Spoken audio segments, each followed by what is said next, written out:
This episode of the My Latin Life podcast is brought to you by Language Blend, the new best way to learn Spanish.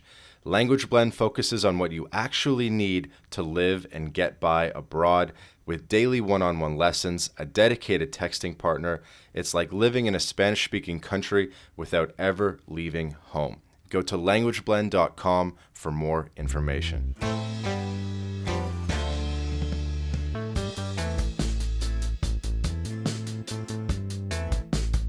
Inflation used to be a libertarian or economics nerd buzzword. Now the average person knows what inflation is. That's how bad it's gotten.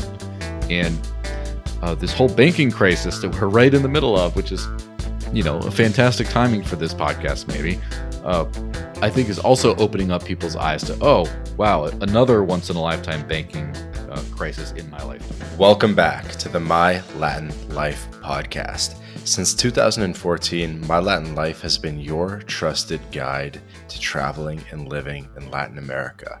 My guest today is Joel Valenzuela. He has famously been living exclusively on crypto since 2016, meaning he literally closed his bank account and he does not touch fiat currency at all. And so in this episode, we're going to be talking about living on crypto. He's involved in the New Hampshire Free State Project and just a lot of this stuff about where the world is going in terms of a decentralized future. So Joel, welcome to the podcast. How's it going, man? Hey, thanks for having me. I'm doing fantastic. And as usual, just fired up about life. It sounds like it. We were going before I started recording and I'm like, no, we got to hit the button. Yeah, it. I guess I really got triggered by the new announcement that the U.S. Federal Reserve is rolling out its Fed Now, basically central bank digital currency this July. So it's like things are heating up in the decentralized / super centralized finance world. So yeah, it's just kind of got me thinking back about first principles and everything, and yeah, it got me going. And when you hear announcements like that, of course, you're probably thinking, I was right, the tyranny is coming, blah, blah, blah. But how does that really get you excited, or how does that sort of change your thinking when you see these announcements? Yeah, well, ever since the beginning, when I kind of got into decentralized money, which I kind of, as a teenager, I was more of a gold bug, and then as soon as I kind of figured out that crypto existed back in 2012, I kind of got hooked, and then just started, getting into that ever since. But ever since that, there's always been this, talk about, privacy infringements, things like that. And depending on how, conspiratorial you get, or if you get any I guess, religious insinuations about the mark of the beast that will be required to pay for things and whatever, there's always this thing in kind of the back of people's minds about you need this special thing in order to transact. The government's watching everything you do. They're going to control your every move. And it's it's something that's sort of started to take shape a little bit more and more over time. And then that's kind of the value proposition of crypto was, digital cash. Like anyone can use it, super easy to transact peer to peer, but it's digital. And more importantly, it's not government issued and no one can control it or control who uses it. And it's kind of, it's something that's been very sort of hypothetical for a long time. And there's a lot of that.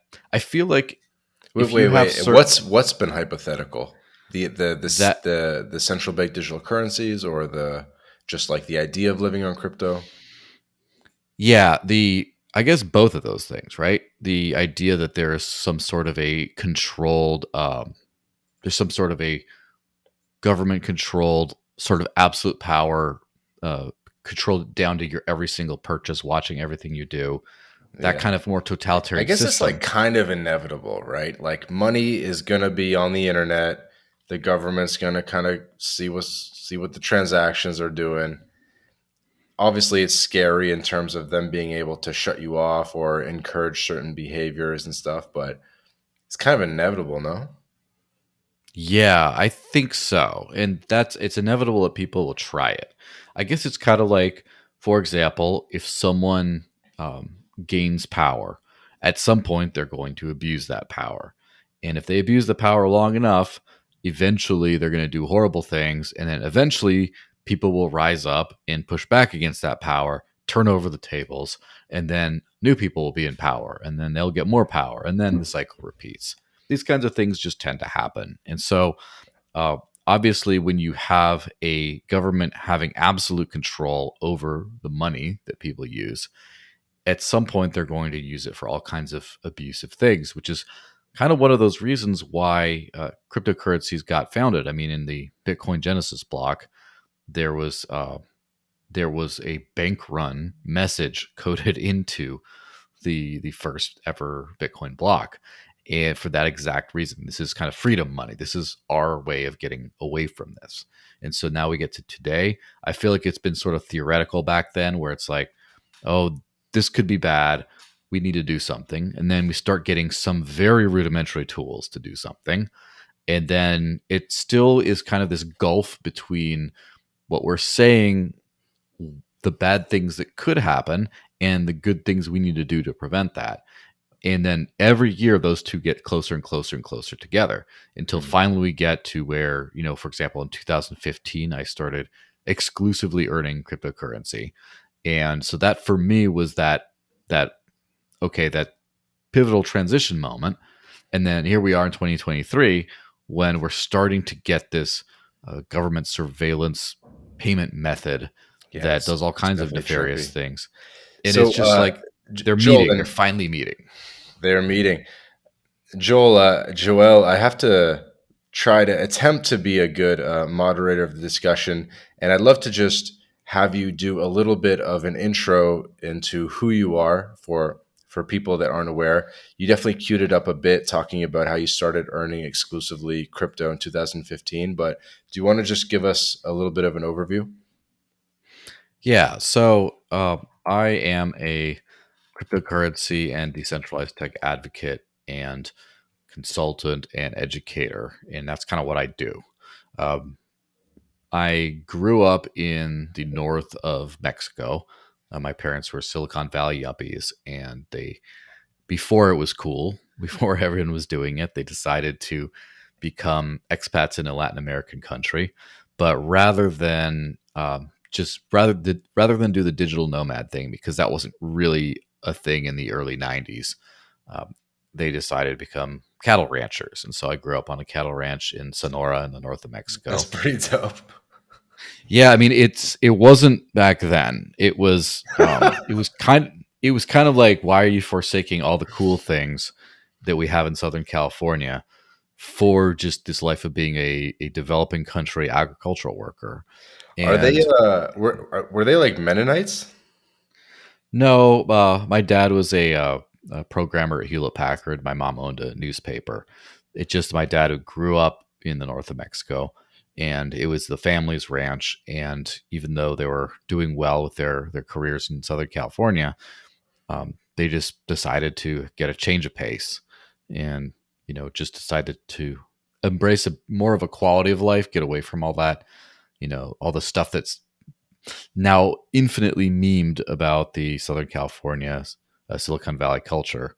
And so they just decided to kind of do that and just go back to the farm. And so my dad passed away a couple years ago, and my mom is still there on the ranch right now running the thing. So that's a pretty long track record, like 30 plus years, I think, at this point. That's awesome. And you don't have to tell us specifically where in Sonora, but was it like on the coast or like near the border or kind of like way inland? It was in the mountains, about 90 miles south of the U.S. border. So, like right around the center of the state, I guess, but just the northern center of the state. And yeah, I didn't actually go. It wasn't until after I'd moved out. I was about 16 when I left Sonora. It wasn't until later I came back to visit that I even went to the coastline ever. Yeah. But yeah, it's a beautiful state. Hmm. So you were born in Mexico then? No, I got there when I was about 3 years old. So I all my memories basically start there, but I wasn't officially born there. Okay, but I'm guessing you're a dual citizen. Yep, indeed. That's cool. And was growing up a dual citizen, did that sort of um, teach you a little bit about your perspectives on the nation state and just this idea of, like a cross border lifestyle, which I feel like could feed into the whole crypto thing that came later? Yeah, definitely. Having your foot in two worlds kind of reminds you that the world's a much bigger place than either world. Mm. And so I've crossed national borders thousands of times in my life because just about every week we would go up to the US side to do some purchases and things like that. And so that would be at least two crossings in a day, sometimes more. Sometimes you'd walk across, be like walk to one side for lunch and then walk to the other side for business. And just living on the border really kind of shows that there's two different worlds that are kind of interoperable, for lack of a better term. It's not like this incredibly crazy foreign thing. A lot of people operate in both sides. Hmm. For example, I remember the McDonald's on the U.S. side would take pesos as well as That's dollars, cool. and then in almost everywhere on the Mexican side would take dollars. Some of them would take dollars at they'd have a premium. They charge a little bit more for that, but just the because people know that they can then spend them on the other side where they're probably going to have family or whatever, or they can easily get them exchanged. And so this whole dual currency system also kind of makes you think that, it's not like there's the one money that's only going to exist. But also, my grandmother had some old coins. There were the old pesos, and they just, as a child, I was asking like, why aren't these any good? And it's like, well, that peso failed, and so then there's the new peso, and this one is, this one works. And so in my head, I always knew not only can there be more than one money, not only can people use them interchangeably, but they can fail. They can just become worthless. And that's something that I think that it's mostly Americans are some of the only people who can really grasp, can't really grasp the idea of their currency failing. It's true. It's true. Like Europeans, they can kind of get it. They've dealt with multiple currencies, blah, blah, blah. But Americans, they just have nothing to reference it on. Yeah, absolutely. Yeah. By the way, I'm in Sinaloa state right now, not too far from Sonora, just Nice. maybe like a couple hundred kilometers or something.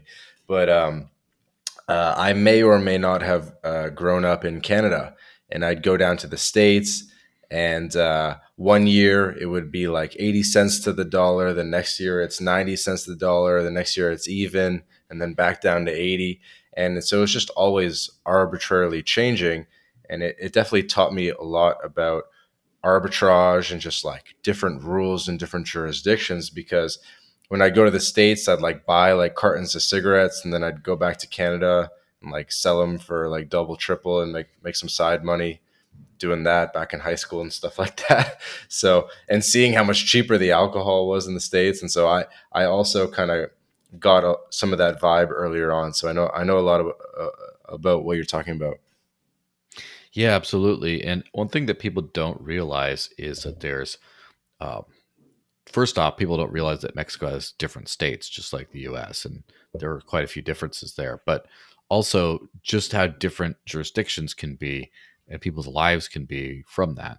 I mean, I have never been to Canada. That's one of the rare countries I have not been to. Even I've been to Romania, Austria, all kinds of places like that, but never Canada. Even though I live like four hours away, but uh, between U.S. states, even there's a lot of differences, and you see Hmm. people make business decisions based on the imaginary lines that people draw. I would say the governments draw, saying like, "This is our territory. If you step across this line, there's repercussions." And it's kind of funny because in order to drive from some parts of New Hampshire to other parts of New Hampshire, a lot of times the highway just goes through Massachusetts, and Massachusetts has extremely stringent gun laws compared to the U.S. to New Hampshire, and so you have to just remember don't have your gun in your car when you're doing that specific drive, or just be really careful not to get pulled over, because when you're under on this imaginary line part of the road, it just things are all different, and it's kind of it's a little bit of a trip to people. Hmm. So you live in New Hampshire now. Yes, Are you calling in from New Hampshire at this moment? absolutely. That's awesome. Dude, how have you not been to Montreal? I just been busy. I mean, I've been there's no other way of saying that really, because I was living in I lived kind of all over the world a little bit.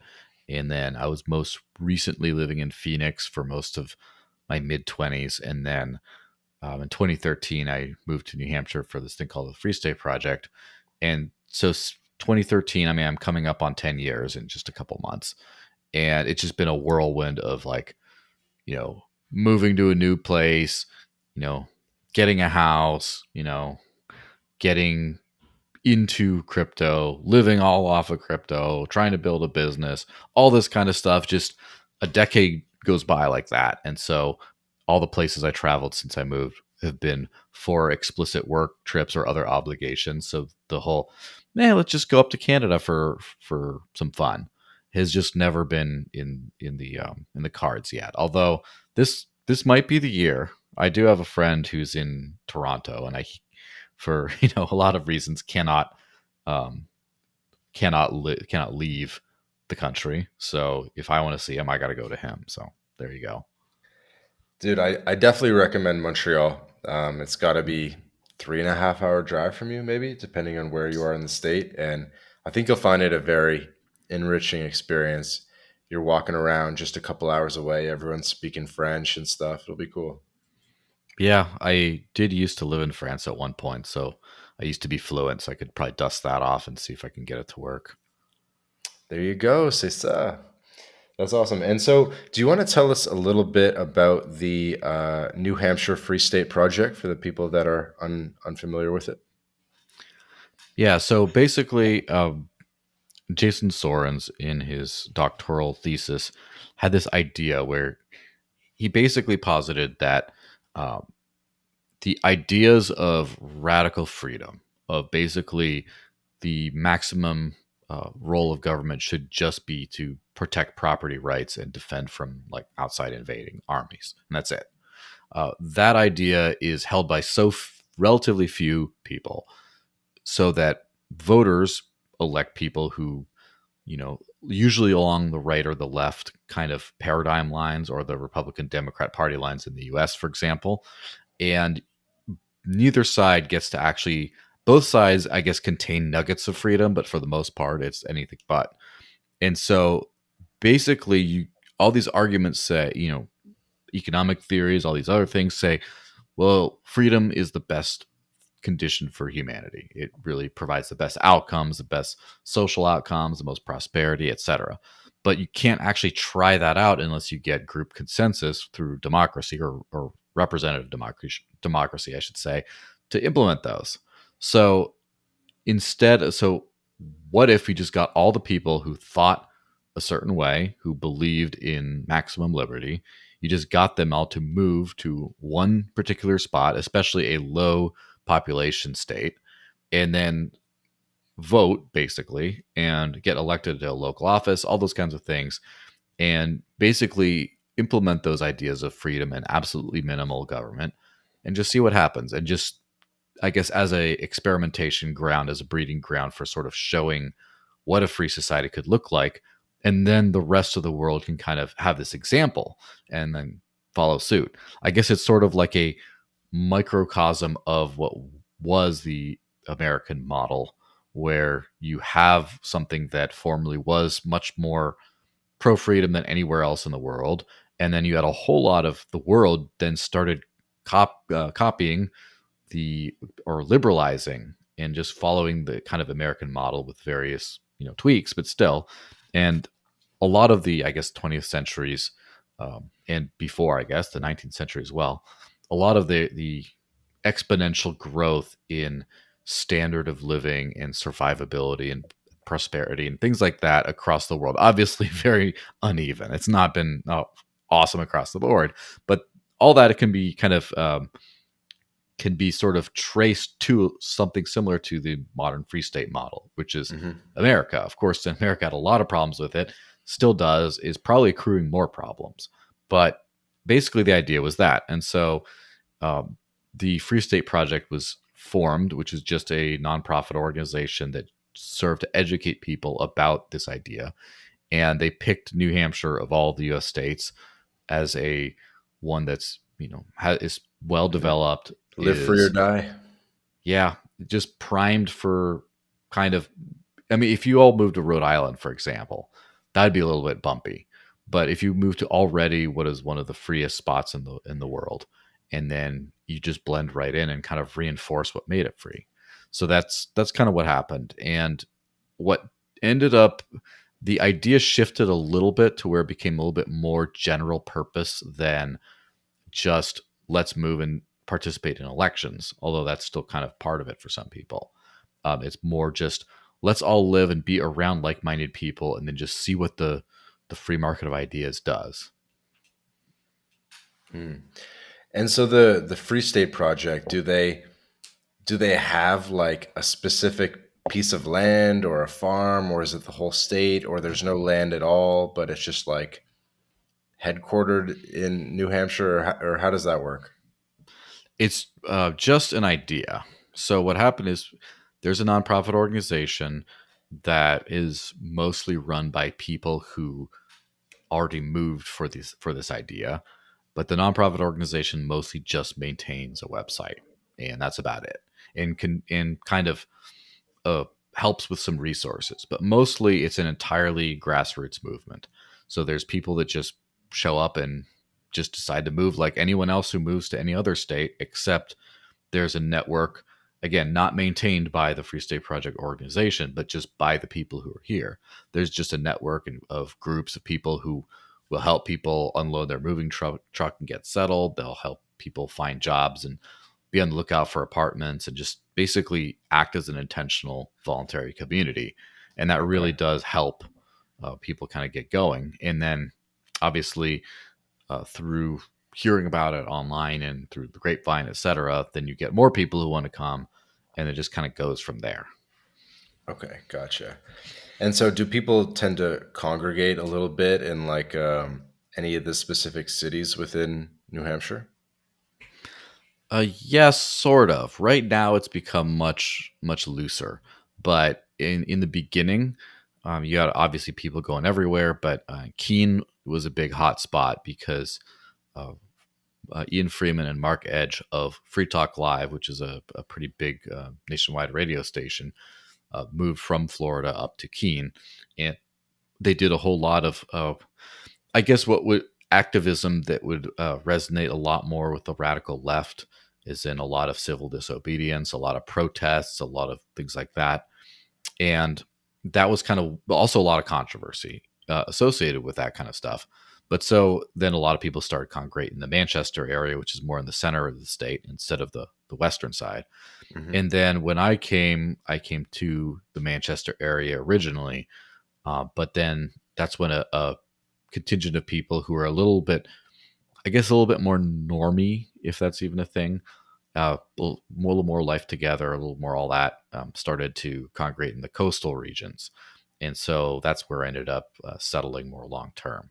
And so there's communities everywhere. There's obviously the center of the state, there's the coast, there's a Keene community, there's a few people, a few different groups up in the North countries.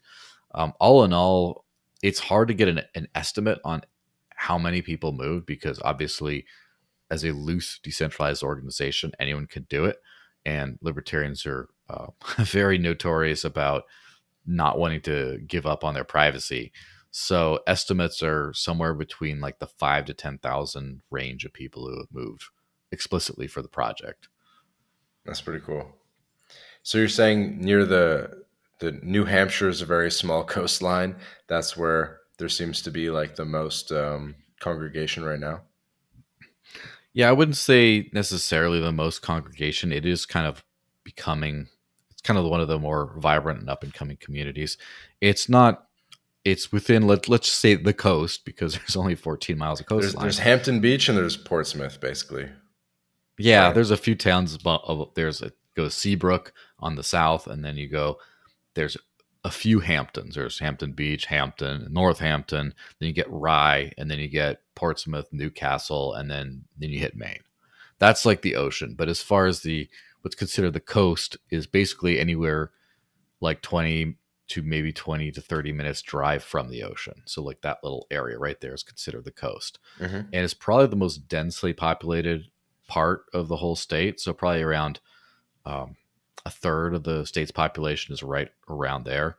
If you expand to just the whole southern part of the state, that's like well over half or most people. And then up in the north regions where it gets a lot colder and it's a lot more rural, it's pretty sparse. I've been to Hampton Beach several times. In Oh, the I'm summer, sorry. that place is wild, man. It's like bikers and like partiers. It's insane. It almost feels like Cancun. Yeah, Hampton Beach is it's an interesting spot. It's not typical of the rest of the state. It's kind of known as the mecca for the white trash in New Hampshire that or New England in general because it's mostly not locals. It's mostly people from the neighboring states who come there to kind of party. If you go to any of the other beaches in the state, they're much more locals only, but not like private beaches, but they're much more the locals go there. There's not a lot of just wild kind of stuff. It's much more much more buttoned up, I guess you could say. Although for all the good and bad that means. Yes, sir. I think there's a place. I don't know if you know. It's called. I think it's like Brown's Seafood, Brown's Fried Clams there in Hampton Beach. Pretty famous. Yeah, probably been. I like fried clams. Okay, let's Yeah. start moving on to some more substantive stuff. So, where should we start? So, New Hampshire. How are you liking New Hampshire overall? By the way, like have you gotten used to the cold and everything? Yeah, definitely. I mean, the part of Mexico I grew up in was more desert than anything but mountain desert. So about every other year we'd get some snow.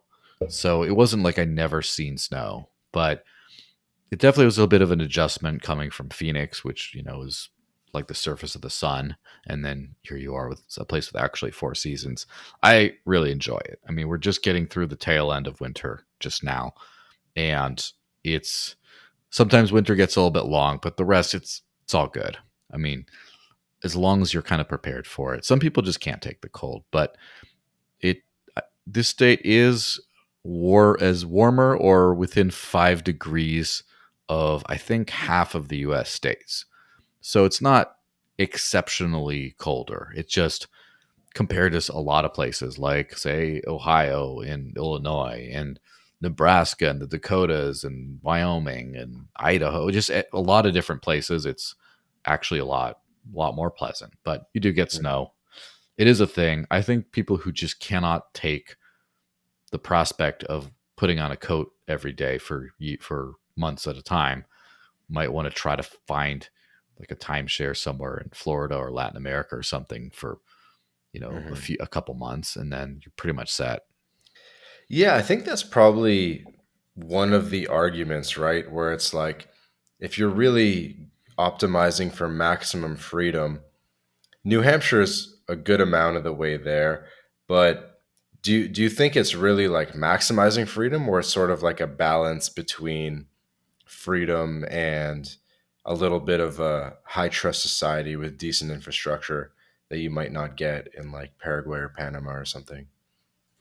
Yeah, I think I would say it's both, which kind of it's funny because you kind of asked an either or, but it's definitely I would say it maximizes freedom, which freedom is a very I guess it's an objective term, but as far as like a single metric, it's very subjective as far as all the different levels, right? So the thing is, I do think it's the best balance of you get to live in like modern society in safety and all that, plus maximum freedom, plus maximum sustainability and security in that freedom long term. Hmm. And that's kind of thing. So, like growing up in Mexico, uh, Mexico is not a particularly free country compared, like on paper, depending on who you are, where you are. I mean, if you're up in El Norte, if you're up in the northern places, there's like no one around. It's just very, very Wild West, I guess. And so you get a high degree of freedom there, but then, something could happen. There could be some cartel action that impinges on your freedom or something. There could be the corrupt cops. There's always a thing that could come in there. And a friend of mine was a very happy freedom expat in Panama, loving it. And then uh, in 2020, he's under curfew and can't leave his house. Hmm. And so then he just leaves Panama because he's like, I hate this. So the thing about it's one of those things that, like, the love hate relationship with what is considered the United States is real. Because on the one hand, you have probably the largest, most powerful government the world has ever seen, that because of all that absolute power corrupts a lot and does a lot of really bad things and takes a lot of your earnings and things like that. And it's very desirable to get out from underneath that. On the other hand, um, there's some things that exist in the US that don't really exist anywhere else. And the two things are, first off, absolute guarantees of free speech, which I know are being infringed in things like social media censorship and things like that. They're trying to get rid of those, but at least you have an absolute right to free speech on paper. And the other thing is the right to bear arms. As far as I know, and maybe you know more about this, but I don't know of any other country other than the US that basically has, I wouldn't say no gun laws, but basically you can just go buy a gun and just carry it. You don't need a permit for it. Do you know of any other country that does that? Legally, I should say. Yeah, it's a good question. I find that in Latin America, the license is often attached to the gun. So basically, you buy the gun and then you just register the gun. Whereas if and when there's a license in the States, it's just like you're licensed to have guns or not have guns or whatever, and you kind of have more optionality. Because I remember I was in Paraguay and I wanted to just like get a gun license, just in case, But they're like, no, you have to buy the gun first, and then we put a license on it. And I'm like, oh well, I don't actually want to buy a gun. I just wanted the freedom. I don't know. I don't know if that answers your question, but Yeah. So that's the thing is, in Maine, Vermont, New Hampshire, like that tri-state area, uh, you can just buy a gun, including a private sale from anyone. Like, your cousin wants to sell you his, you pay cash for it, totally legal. You can carry open or concealed anywhere in that tri-state area with no permits. Just there you go. And I mean, obviously that's pretty nice. Not everyone, of course, is like hoping or thinking they're going to need to use it, especially since the New Hampshire in particular is extremely safe. Like, some people don't even lock their doors in some of these towns. But the thing is, those two things are more like when I talk about, um, like the Move Here movement and like the intentional community kind of thing, and crypto, as far as if you're conceptually ahead of present reality. It's like investing. It's like you buy something that's not worth a lot today, but it's going to be worth a lot in the future. And that's the thing about having a First and a Second Amendment, um, is something that the US has that is kind of freedom insurance, as far as it can only get so bad as long as we have these. Whereas, for example, if I were to, you know, move to Colombia, let's just pick a country, and I got more freedom there than I do here right now, I trust that that freedom is going to be there less than I would if I had those two things.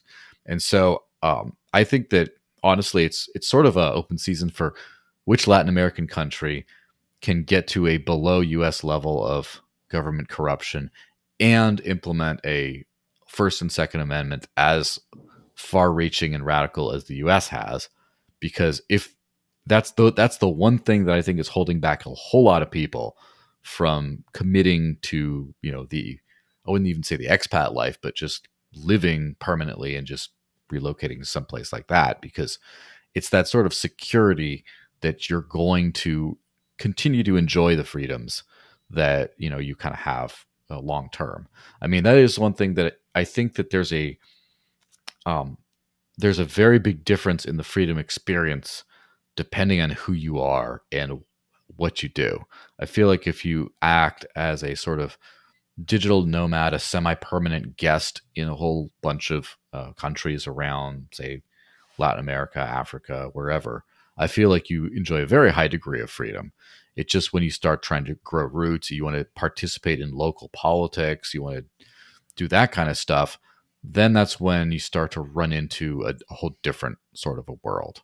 And so, yeah, I'm very happy to be exactly where I am, but I do think that being able to live in other places that might have better freedom in some areas is a huge plus. It just there's that trade off, and Hmm. that kind of insurance, the freedom insurance of being able to say whatever I want and no one can censor me, and be able to defend myself, and have that sort of tyranny insurance, and which isn't just like a legal right, it's also a cultural kind of a thing where You ever you have bought a people gun who with crypto? trying to think actually. I can't remember which ones I have or haven't. It's like bullets, 0.01 ETH per bullet. There Like, there are actually some. I do know where I could buy at least ammo with crypto.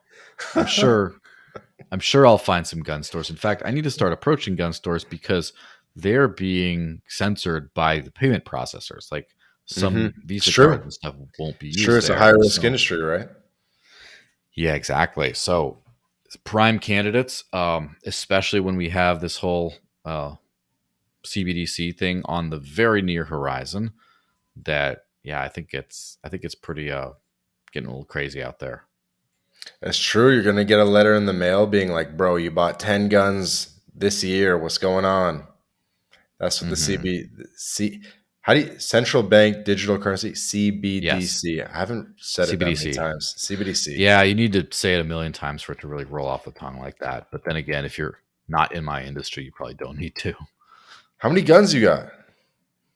Well, I that's another thing they say. I plead the fifth on that one. But I should say the proper freedom person's response is not enough. It's never Nice. enough. Okay, and what about like second passports, residencies in different countries? Conceptually, you're 100% of the way there. Have you taken steps to do that? You don't have to divulge anything you don't want to, but you must see the value in that, right? Yeah. So I am a dual citizen for U.S. and Mexico, and so I already kind of got that going. I have the possibility, because of my ancestry, to possibly get Spanish or Italian citizenship as well, but I guess it's on like the long to do list of things. The thing is, uh, one of those things one of those reasons why people put up with a lot of the nonsense that the U.S. federal government inflicts upon them is because that blue passport is very valuable in a whole lot of ways. And so basically, I have not had issues traveling almost anywhere I want to because of that. There's a couple places I'm sure that would be rough, such as, for example, Venezuela, or maybe some Arab countries. So, or there's a lot that maybe I would want to use the Mexican passport for that one. But generally speaking, having that, I think, is hugely valuable, because um, I think it's especially valuable uh, for people in areas where they don't really trust that their regime is going to be all that stable for very much longer. It helps to you know, especially going to do something risky. Now, the US is very bipolar in this kind of way, because on the one hand, there's a lot you can just get away with here and you're fine. Your rights are the same, kind of. But then there's a few things that can really get you in deep trouble. And it's kind of difficult. It's like all the financial crimes kind of thing can be really rough. And Hmm. so, and also obviously, if you're doing whatever Edward Snowden did, you're doing whatever Julian Assange did or whatever, then they're going to come after you with kind of everything they got. It's not quite the same as if you get, if you get arrested or whatever for weed, then Canada doesn't like you there anymore. It's not like they're going to come and find you. So yeah, I really think that having as many passports as you can is obviously, a great security strategy. And especially when you have the that coveted blue passport, and you have to pay so much money, even if you don't live there. Uh, that's in order to it becomes tricky to replace when you decide to get rid of it. So, like for Hmm. example, if you want to renounce your U.S. citizenship for usually tax purposes, uh, then you need to figure out how to get citizenships in maybe a few different countries now, or in some of them are more difficult, Hmm. or some of them, like if you want to be like Bitcoin Jesus Roger Ver and go the St. Kitts Hmm. route, you Hmm. need to throw down some money for that, and so yeah, it just becomes a little bit trickier. So the more the merrier. It gives you more freedom to decide your kind of jurisdiction, and especially when you start making a certain amount of money that you just don't want to be throwing at this ever hungry beast of the US federal government when you're living on some beach in a foreign country. It might make sense to do something.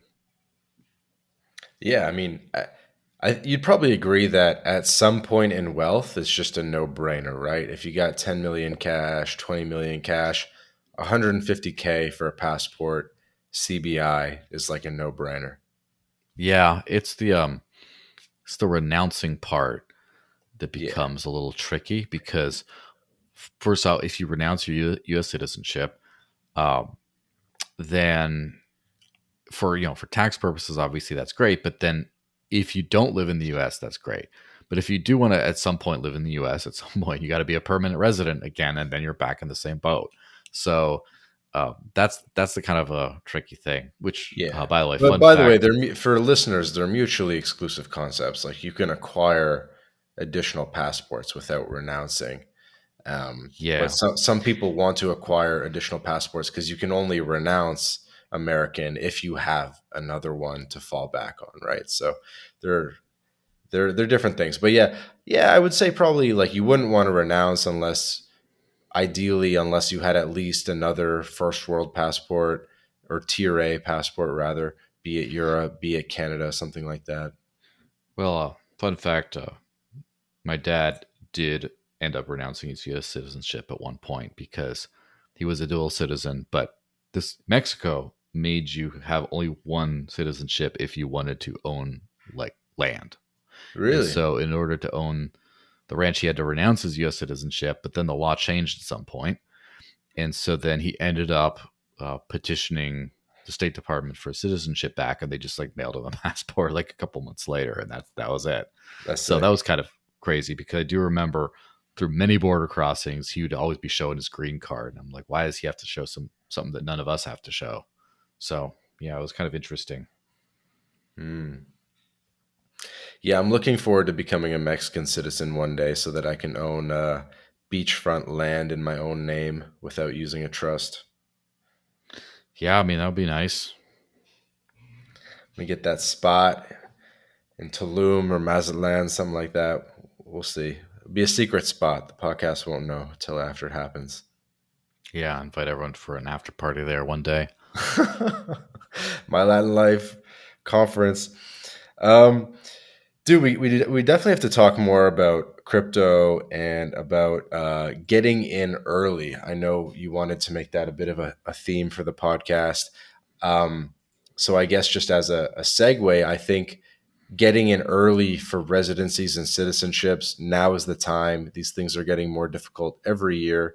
So I think the whole like second residency thing is definitely a get in early type situation. But I think you had a couple more ideas about how you Joel, like you're always trying to get in early, get in at the ground floor, be a early adopter. And I think you have a theory around how being an early adopter has a lot of benefits. Obviously, anyone that was an early adopter with like Bitcoin, for example, did super well. But do you want to give us a bit of your theory on being an early adopter? Yeah, there's two kinds of, I guess, early adoption type thing. There's use and investment. And I'm definitely not someone who's, you know, focuses a lot on investment. I'm definitely not someone who made it rich off of crypto, which is kind of maybe surprising considering how long I've been into it. Because uh, there's just like if you financially invest, for example, you put money into something that's not worth a ton today and has some risk of going to zero, but at some point you get exponentially more out of that in the future. And sometimes if you're early on things, you get, I guess, non financial benefits, although they could definitely translate to financial, but you get certain benefits that translate kind of later. And so, for example, um, there's a certain quality of life thing in being an expat that, at least if you're doing it the right way, that you get that other people might not get, like the cliche of the big city life and the suit and tie job and all that kind of stuff and all the stress that goes along with it and working the rat race. And if you get out of that, for example, before the digital nomad boom of the last few years, especially, you get out of that early, you get to get many years of a quality life and kind of figure things out. And also, let's be honest, radically changing your life in some way, such as becoming an expat, uh, takes some learning how to get the most out of. And if you can kind of figure it out early, and then you can kind of get some, deals on, for example, property, like you move to some place in a country that's not super popular with tourists, and then when it becomes an expat hotspot and it just becomes kind of more crowded and expensive and Yep. stuff, you're already there before. So that there's that kind of thing. But generally speaking, I mean, I view on a societal level and on a personal level, I view freedom as probably the most important thing we can have. And so, on a society level, obviously, I think that having freedom makes the economy run a lot better, makes a lot more people happy, makes a safer, less totalitarian spot. I mean, there's a lot of great things there, but on the personal level, being able to live life the way you want it is, in my view, just like all that really matters in life. Because uh, everyone, everyone is born and everyone dies, and everything you have in between are days and weeks, months and years. And whatever happens in that time, you spend that time doing. That's why they say you're spending time, because you give in the time and you don't get it back. And so whatever you spend your life doing, that's all you got. And so having the freedom to decide what you do is super important, because otherwise you spend giant chunks of that finite resource, which is your life, doing things that just you're not gonna really be happy about when you're old. So there's a certain part of um, investing in freedom early, as far as investing in learning how to be free and doing things like that, that I think really helps. So the thing about cryptocurrency, right, is pretty much, I believe, the majority of dollars in existence have been printed or a significant portion of them in just the last couple of years. Now, people's life savings are being kind of whittled away at breakneck speed all over the world. I mean, the U.S. is one of the better countries in the world in this regard, which is really sad. But uh, you got inflation, and then you got this sort of central bank digital currency threat that's always been kind of looming on the horizon. For example, MasterCard now has a tracking tool that lets you track your carbon footprint based on your purchases, but which is a helpful tool, I guess. But also, more importantly, means you're getting a score based on what you're buying and how you live your life. And so your personal choices could impact your ability to actually live out that lifestyle. And which gets Mhm. pretty scary, but then I guess it gets worse. Um, You're talking about like that human credit score, basically, Yeah, basically like a social credit score, which social credit score. I think people get a little bit too think if they're just going to copy and paste whatever system that China is using. might not look like that, but I mean, there is that, for example. And in this new, the Federal Reserve, the U.S. Federal Reserve is rolling out a payment rail called FedNow, supposedly this July, which will integrate into all the banks. Supposedly by the end of 2025, they'll get all of them updated with this. But it's one of these things they're literally marketing as a value add feature for that basically will allow you to control what people spend money on. And it literally says, this is extremely, I'm reading, right? This is extremely useful when trying to track down a debt that needs to be paid by someone who owes you money. The system will require all the details about how much money the person owes you and specific transaction related information, such as what account number it was sent from originally. And the system then records this information in its database, which means that if they try to use these funds for any purpose other than paying off their debt, there will be consequences. So that's just reading in their own words, right? That means that we're coming up on a world where everything gets tracked and all our purchases are logged, and whatever is viewed to be not in the best interests of not you, but the powers that be, the government and the banks and whatever else, that is recorded, and then that is sometimes explicitly prohibited. So let's just say, I don't know, you like to travel Latin America a lot. Let's just say you live in the US, you like to travel and have a good time, whatever. If at some point you work really hard, you don't spend a lot of money, you live below your means because you really like that feeling of just, being on the beach or wherever and kind of having just traveling and seeing the world with the little time we all have on this earth. And if all of a sudden that jacks up your carbon score and you're like, well, you're getting on that plane for frivolous reasons a whole lot, we're going to not allow you to fly now. Now you're stuck. Now it starts to be bad. And then now what you've been basically saving up for your whole life, not only is all your savings being inflated away, but even that you do have, you can't even use that to go travel and live out your dreams. So it's getting to a dicey spot. And so that's why I really think we need some alternative before this becomes the way everyone has to live their lives. Mm-hmm. It's a Yeah, long definitely rant. makes sense. And here's the thing about crypto, though, is if at any point the government just says transacting in crypto is illegal and you can go to jail for it, how many people are still going to end up using crypto? Very few, right? Because of the risk involved of going to jail. So how do you think about that? Like if they just introduce the CBDC and then they just outlaw crypto? Well, I mean, how many people in the US smoke weed? Do you think it's a weed thing where it's just like, yeah, we like it though, like we're just gonna keep doing it?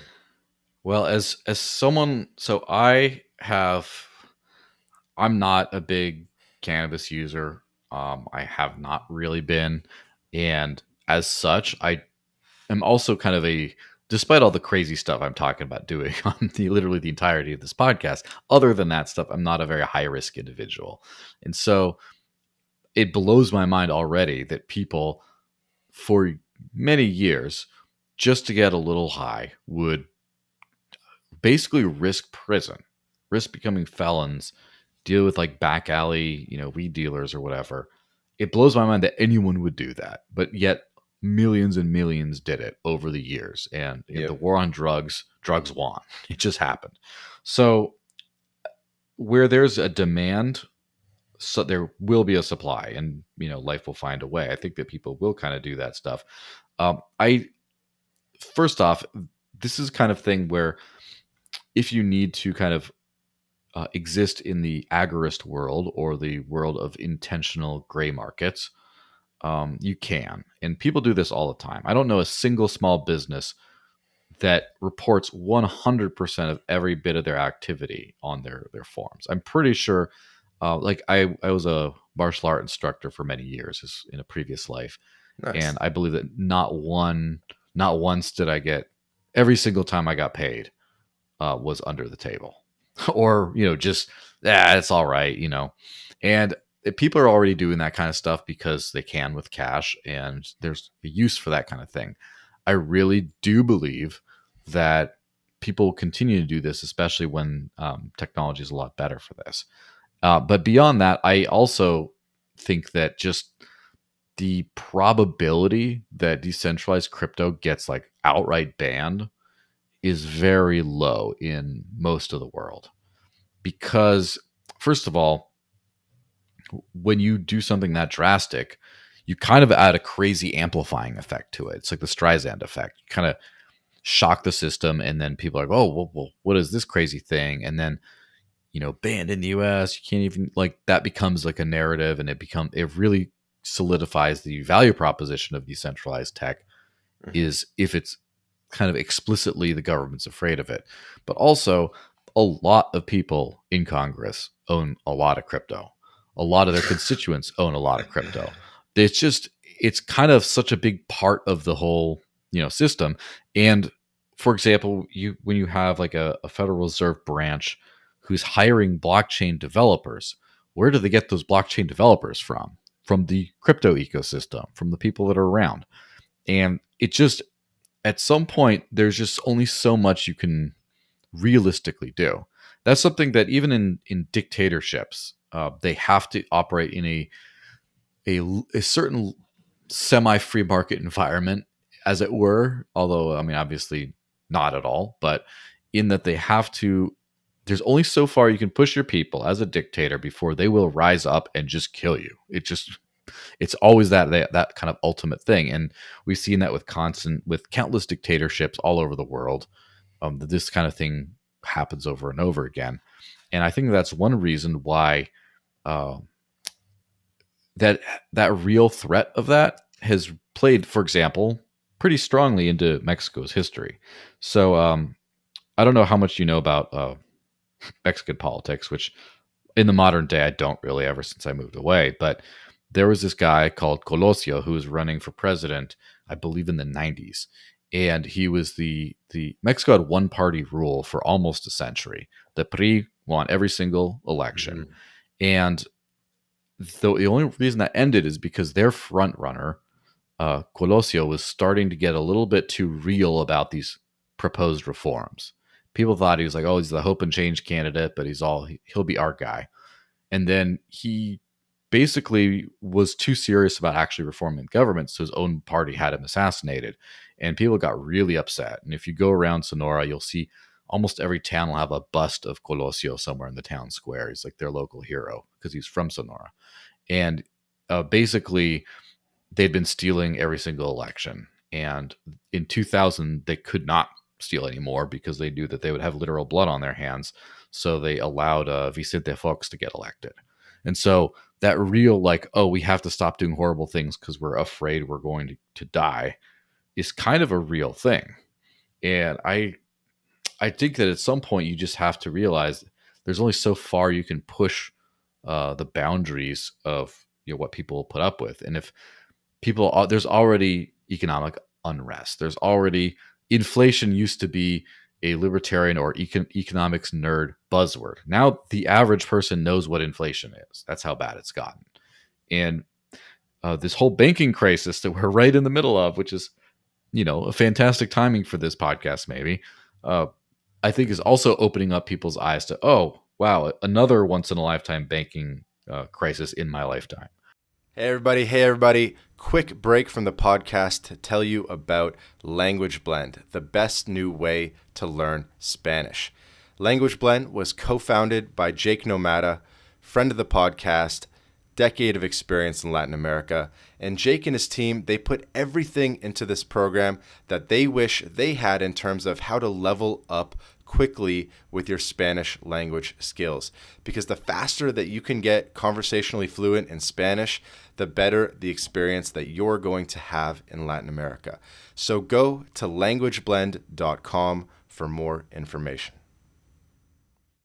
And so all this is just kind of feeding into this whole thing of, oh, well, we need alternative money before this whole thing fails. So I don't think that's really long-winded rant on why I don't think that the government is going to be able to ban crypto in any kind of realistic way. Okay. You think it's unstoppable, basically? Yeah, I definitely do. I mean, there's something like an idea whose time has come is pretty unstoppable. Mm. And this is definitely an idea whose time has come. Just like the idea that you don't have to live where you were born, you don't have to even live in the place where you moved to after you were born. You can live anywhere you want. That idea has come. The idea that you don't have to just arbitrarily live somewhere and whatever the ideological makeup of your neighbors is decides your destiny. That you can't live around like minded people and create a society based on the values of those like minded people. That idea has come.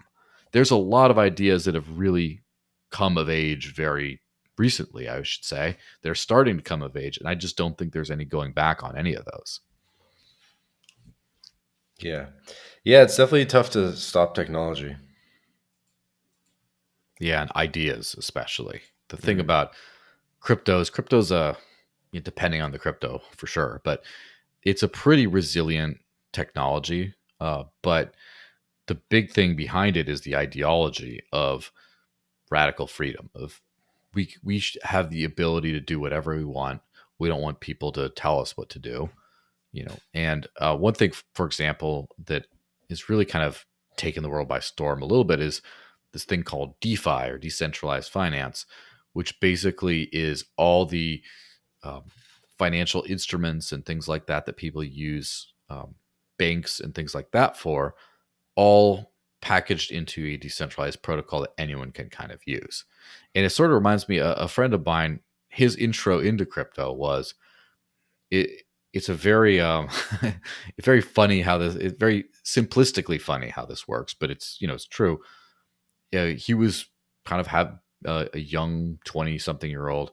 He starts approaching 30, sees a couple of grays in his beard, and he's like, "Oh no, I'm an adult now. I need to do adult things. I need to grow up. What do adults do? Well, they invest. I should figure out how to invest."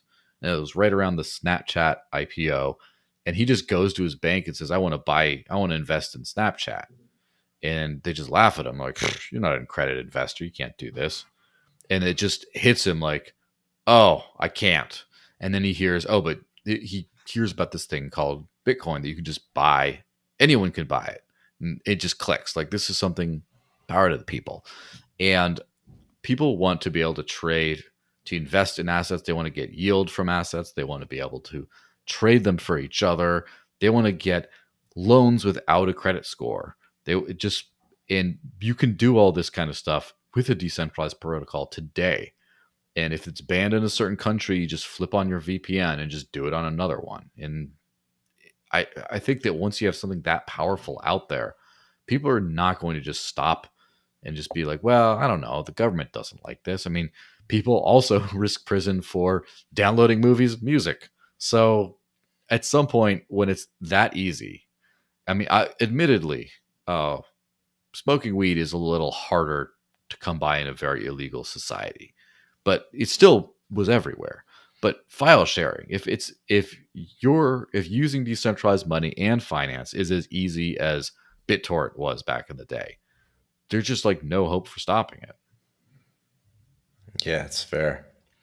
Do you want to, Joel, walk us through what it was like living on crypto back in 2016, and really just like how the whole thing has gone the past like 7 years of living on crypto? It must have obviously gotten easier over time, but the whole thing it must just be like an insane story if you can run us through it. Yeah, I guess insane is kind of the key word there, if I may describe myself. But basically, I heard about this stuff. I was talking about it sometime in 2012, sometime 2013, when I moved up to New Hampshire for the Free State Project. A friend I stopped by in Chicago to see. We shared a pizza, and he paid me for his part of it in Bitcoin. That was the first crypto I got.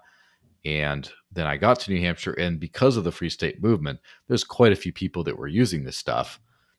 And it was just something that I started using in 2013 and kind of regularly used on and off, not exclusively, but whenever I could, I got excited to use it in 2013, 2014. Around about 2015, I realized I was telling too many people about it.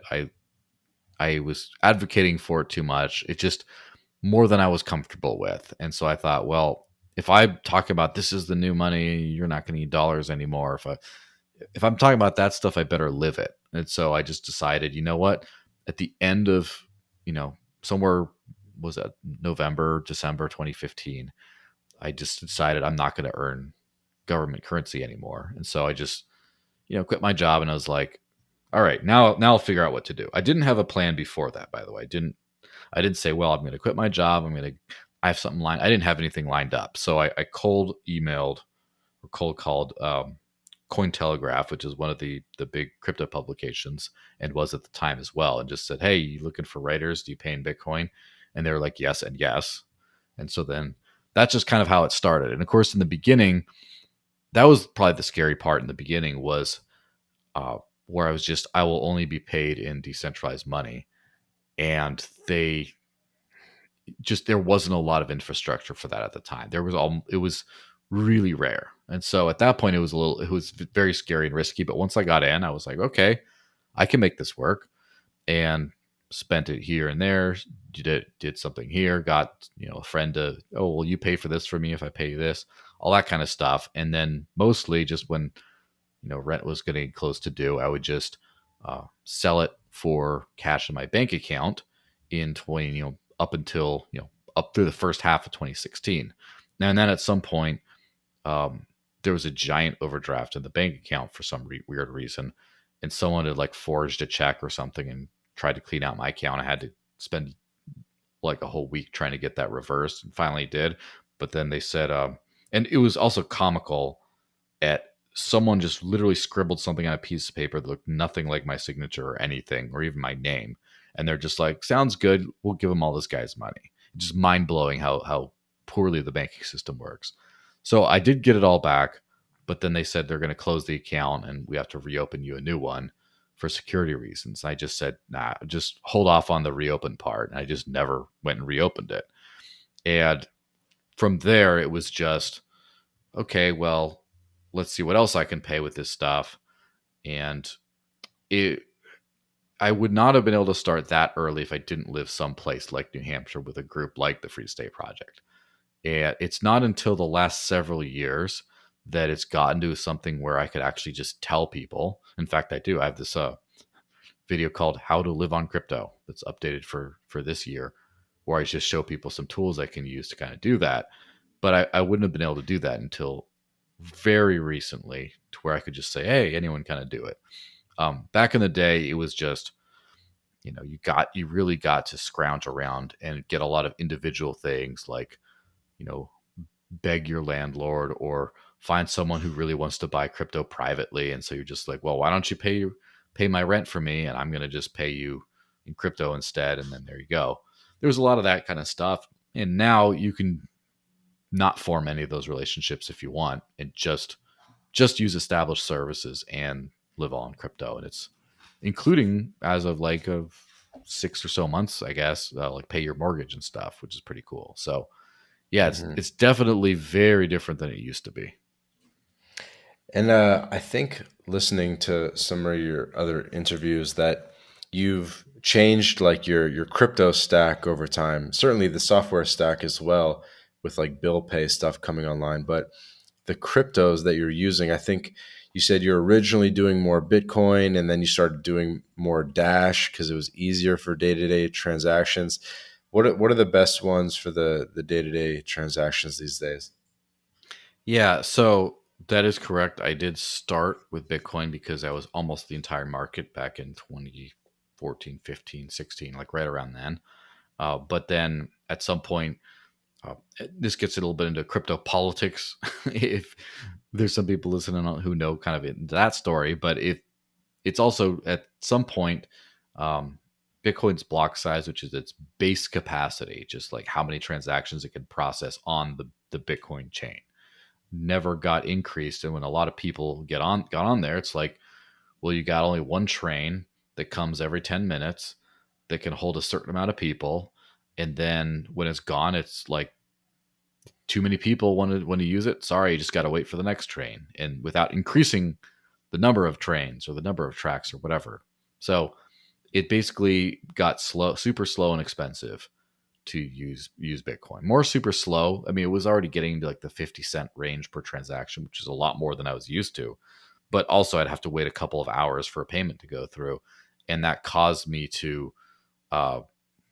me some hardship. I had to like skip lunch a couple days because the transaction didn't work, or then a couple times I was trying to wait for it to go through, and then my phone ran out of battery and it died, and that sucked. And just like a lot of pain. And so I decided I can either abandon this experiment and say it was good while it lasted, uh, or I can try to keep on making it work. And I just could not. Maybe I'm stubborn, but it was so soul crushing, the thought of just like going back to that old way. Like once you taste freedom, just going back to that old thing and like showing people your ID and being like, "Can I please store my money with you guys?" and all that stuff. I just couldn't go back. So I looked at the only other option I could use, which at the time was Dash, and that still today, which was it 6.5, 7 years later, is still what I use for most of my payments. That was the one thing that worked. And since then, I mean, then they're like Bitcoin Cash is another one that works for a lot of things. Not nearly as well in the US, but if you're in some places like St. Kitts or parts of Australia, it could work better maybe. Um, Bitcoin took a long break. And now, if you use Lightning Network wallets and stuff, which the experience is nowhere near as good as it used to be when I was living on Bitcoin, but you still can do that again today. And so, yeah, the fact that before is like you can only live on Bitcoin, and even then it's really, really tough. And then it's like, well, you can live on like one crypto. Now I could probably half dozen different coins. I could probably use almost exclusively that, especially if you mix and match them. So things And have this gotten a was lot like better. you weren't even going to like Bitcoin ATMs to withdraw cash. It was like purely digital transactions. Yeah, it depends on where and when. In my bubble, I didn't really do any of that stuff. Occasionally, people would want to get some crypto, and it just was a choice of like, well, I could only use these businesses where I can either spend it directly, or I can or I can like buy a digital gift card with it right away and just do it there. And then sometimes people would be like, "Hey, I want to buy some," so I'd sell them some, and I'm like, "Ooh, rare treat! I get a little bit of cash. I'm going to pretty much instantly spend it now on someplace I don't usually go to." But definitely with travel, um, which I haven't traveled a whole lot internationally since then, because obviously, COVID hit, and then I Hmm. just was hunkered down for a while, and I just since then got really busy. But Right. it All the, definitely all when the traveling. travels so is there like a Sky Scanner or Google Flights where you just buy the flights in crypto? Yeah, so my favorite site for that is something called Travala. It's like travel with ALA, Travala. And Travala takes crypto for everything. And so you can book your flights, your Yeah, that's like a accommodation. traditional like non-crypto company, right? I almost remember they Actually had. not. So Is Cheap it all Air crypto? is. Cheap Air is a traditional one. Travala. There's a few others, but Travala, I know because they have a crypto token that you can use to get discounts and stuff. So they're Yeah, definitely kind of crypto native, but crypto native. Okay. they're a fantastic company to take them all kinds of cryptos. Um, Alternative Airlines is another good one, but I haven't really used them much. And of course, you can buy like hotels.com gift cards, American Airlines gift cards, things like that easily through other services like Bitrefill, for example. So you can buy all the stuff to travel and accommodate. And then depending on the country you're going to, they might have some gift card things there. But then you can also there was this fantastic another unsolicited shout out, but there's an ATM company that operates a lot in Europe called Shitcoins Club, which is a funny and fantastic name.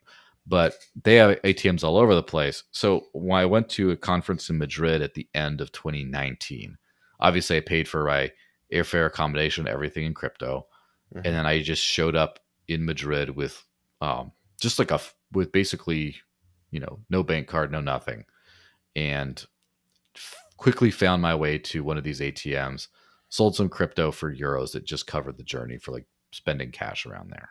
So definitely dirty fiat paper becomes much more of a thing when traveling to what I call the dark zones, like the unfamiliar territory. Kind of like you take a you take an animal outside of their basic territory and they get very cagey. It's kind of the same thing with me, I guess. I'm very familiar with the territory around me and where I can and can't spend. It's a lot less developed. But again, Hmm. thanks to these tools I've been mentioning, it's a lot easier to do all kinds of different spending. In fact, there is at least one company I know of that's starting to soon, hopefully, unless this whole banking crisis ends up turning things even more upside down. They'll be offering instant prepaid crypto debit cards that you can buy in the exact amount that you need at the moment without giving up your identity or anything, just privately, and that also work outside of the US. So in that case, that would be fun. You just like, oh, I'm going to go to, let's just say I'm going to go to Portugal, and you land in Portugal, and then you buy like a prepaid little card, put it in your Apple Pay or whatever, and then you just spend it around. Maybe you only buy like $50 or 50 euros worth, and then that's spent, you throw it away and get a new one with your crypto right there, and just keep going like that. And Hmm. that that would really open up a whole lot of things for people who are not nearly as adventurous as I was. Right, traditional debit card. So what's like your stack? Like you go to the grocery store and they accept Dash. You do some. I think I saw some sort of like utility bill crypto thing. Could you just walk us through like like the normal 5 or 10 things that you have to buy, like groceries and whatnot? Yeah, so the the bill pay thing has shifted a whole lot over the years. That's been the heart of the most recently kind of fixed in the US, of course. In Europe, there's a lot of crypto bill pay services, so it's not nearly as annoying. But there's this company that I really like called Spritz Finance that lets you pay all your bills, including mortgage and stuff, with crypto. And so if you just use them, you just like knock out all your bills. And then groceries. So there's a few local farmers markets and people like farms and people like that I know that I have bought that do take crypto directly. And so there's that covers a lot of things like that. And if you want to go to the grocery store, first off, you can easily enough get a Walmart gift card with crypto and also for Whole Foods. So both ends of that spectrum. And so you can kind of go in. The good thing about the Walmart one as well is you can put it into the Walmart app and then you use the Walmart Pay function and just scan a QR code at the register when you leave and there you go. So you can just like, for example, say buy $58 worth of stuff. You just buy a $58 gift card on your way to the self checkout, put it in your Walmart Pay app, and then you just scan the QR code on your way out. Or you can, add more. It also works at the gas pumps that they have there, which is another fun thing. Whole Foods, you can same thing. You just like barcode scan on your phone and then you pay for it like right there, and you can buy an amount, appropriate amount to exactly what you're buying, and it goes through fast enough um, that you can do that like right at the point of sale. You don't have to be doing a whole lot of math ahead of time. You don't really hold up the whole line. So that's groceries. Gas, I already mentioned that there's like the Walmart thing works. There's What about also, shoes? well, shoes. Yeah. So the gift card solution works really well for like a lot of, like there's a lot of outlets not too far from me, a lot of the major brands. Again, the same thing, instant gift card. They bring you up. This is how much it's going to be. You buy it right there. There's a few different apps that actually do that for you. Sometimes you get discounts like up to like 8 or 10% doing that, which is really nice. And so, yeah, that works for shoes, clothes, things like that. Get a Okay. What about Amazon? Yeah, Amazon. There's a few things that work. You can use a company like Bitrefill that sells Amazon credit, which is just the easiest way. You just go to the checkout, and instead of putting in a card, you just open up a new tab, buy the Amazon gift code, plug it in.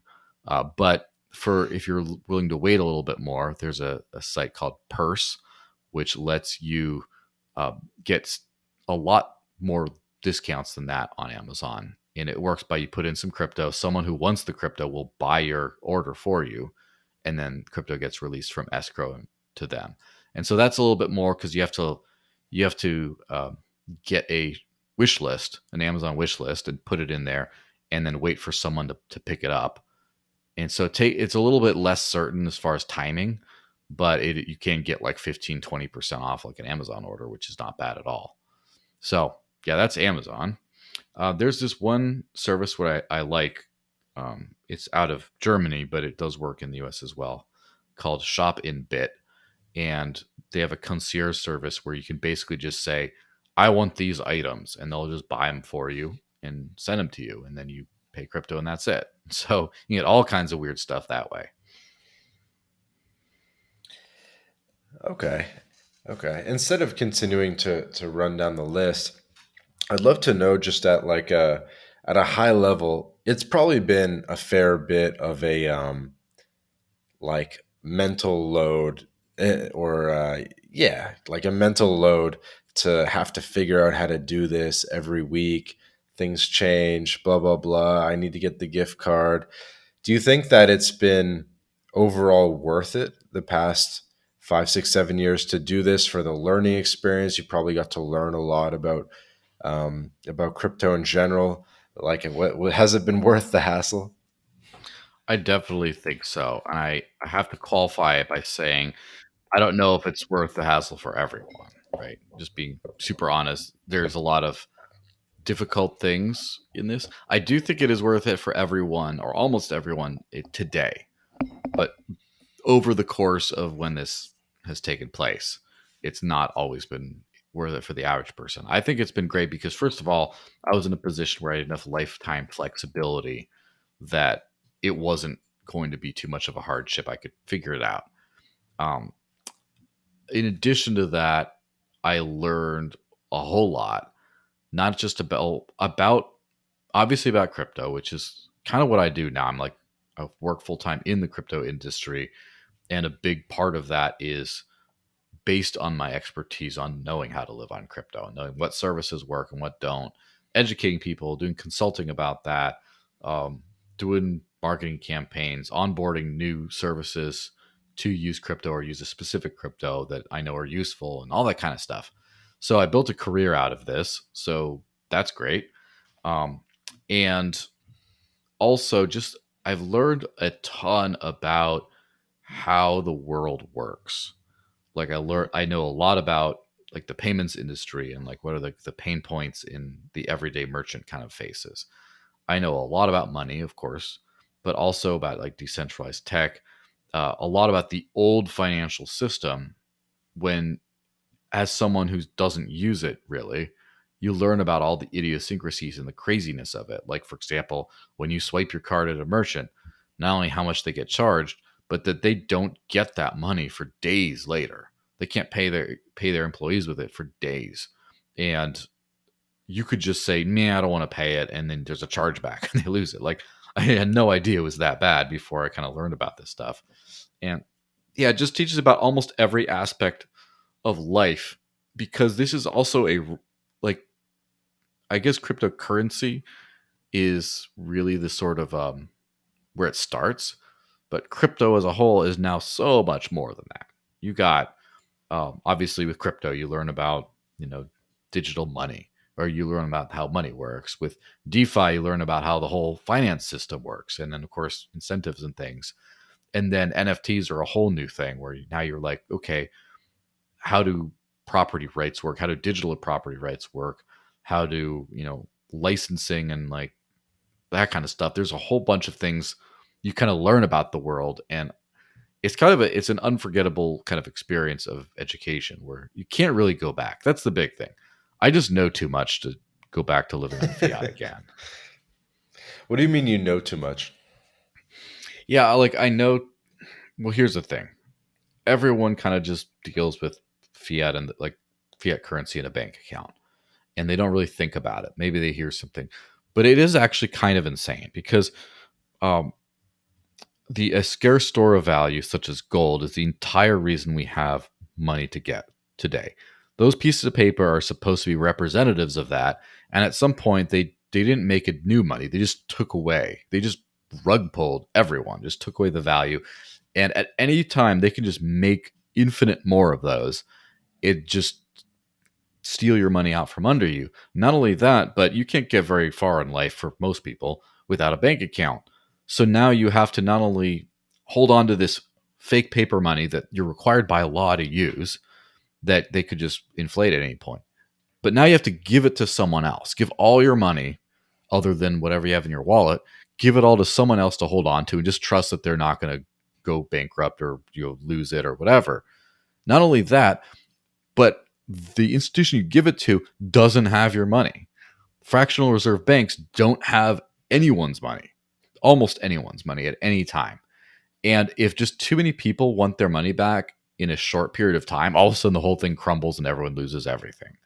And that you need to participate in this insane system to be part of modern society.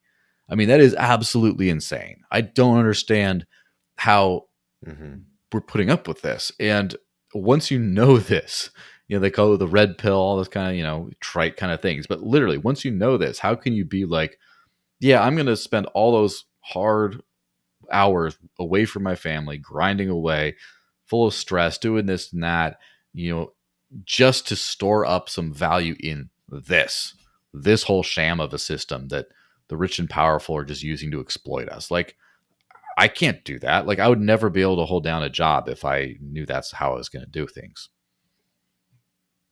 Yeah. Fractional reserve is definitely crazy. So you said you started out as a gold bug. Do you still keep some percentage of your assets in gold or precious metals or other hard assets? Here and there. I think they're important. I'm it's kind of a temporary hedge, I would say, because obviously gold is the root of money.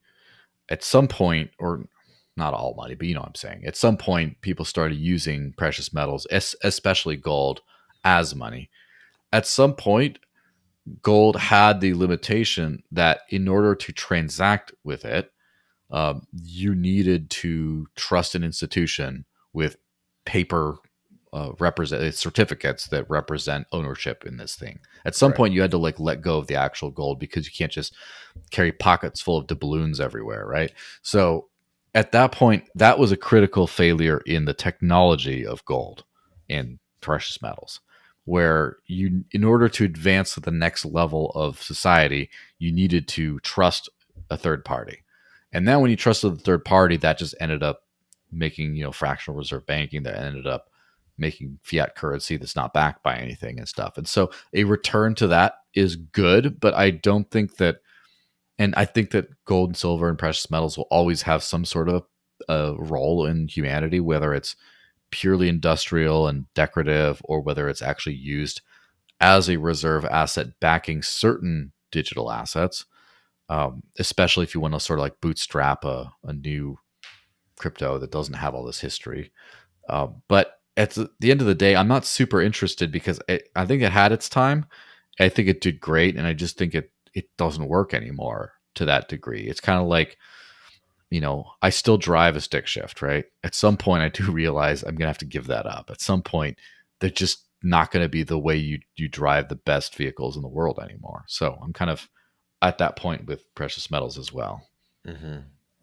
I know in New Hampshire over the years they tried to do a couple things, right? You definitely know more about this than I do, but you know what I'm talking about? Like there were some guys that tried to mint their own gold or mint their own coins and introduce their own paper currencies and stuff. And they even had like the FBI come and like shut them down. There was a couple different instances like this during the 2010s, if I'm remembering correctly.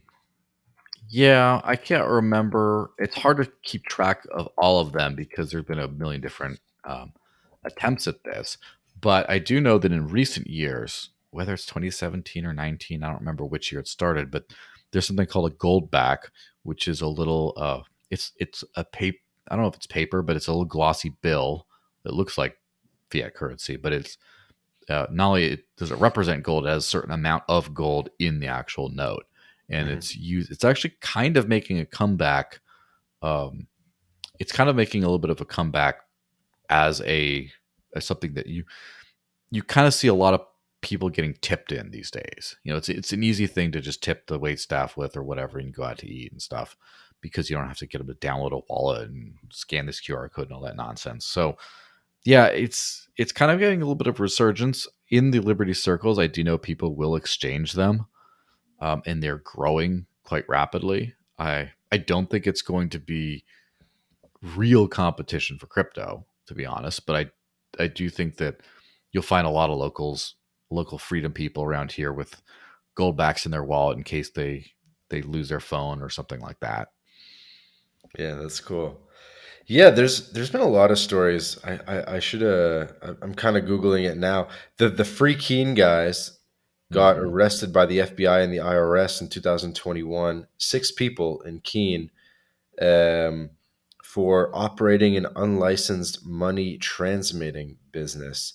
I think including the Free Talk Live radio host Ian Freeman. Mm-hmm. Yep, I remember that. Yeah, that was an interesting situation. I'm not going to comment too much on that whole thing, but basically, Ian and his fellows are freedom maximalists. They're extremely, pro freedom, and basically they were, you know, trying to have as free of a business and service as they absolutely could. Um, Hmm. Kind of within, I guess, within confines of the law, but apparently the law didn't like their definitions of whether they were in confines with because they had a few religious organizations they funneled stuff through, and I mean legal, I guess. But the thing is, um, that's the thing that's really messed up about the government, right? Is they get to decide what's legal and what isn't, and so even if you're technically, the way you technically do things that you know fulfill paperwork needs, they could say, well, you're actually operating an illegal money laundering business, and you're therefore this is no good, even though you know. So that's the thing. I think that they absolutely didn't hurt anyone, did nothing wrong, um, and there might be a legal case that they did nothing legally wrong either.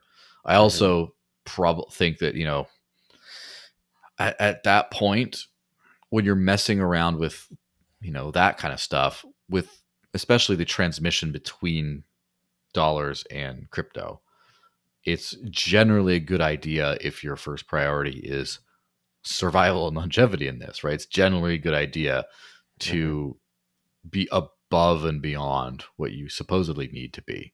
But at the same time, I know that wasn't, I'm Yeah. guessing that wasn't their top priority. The top priority was uh, an activism kind of thing. Let's be as Hmm. free as possible and send a free message as possible, and maybe even go down as a martyr. I don't know. And that's not even the one I was really remembering. I swear there were some earlier ones where they were like printing coins or melting nickel, or I really totally forget. But there's definitely been a history in New Hampshire of kind of testing the limits over the decades, which is cool, right? It's cool. Hmm. Um, I had a question for you, Joel, which is like you mentioned how that you started out as a gold bug before you got into crypto, and even you moved to New Hampshire before even really getting into crypto. And I'm wondering, like, you probably grew up on like Ron Paul and Murray Rothbard and Milton Friedman and stuff like that. I'm just guessing. You could tell me maybe who are your earlier influences, and then as you've moved in a more crypto and technological direction, have you sort of maintained a lot of those same Milton Friedman esque principles, or have you sort of shifted your paradigm a bit?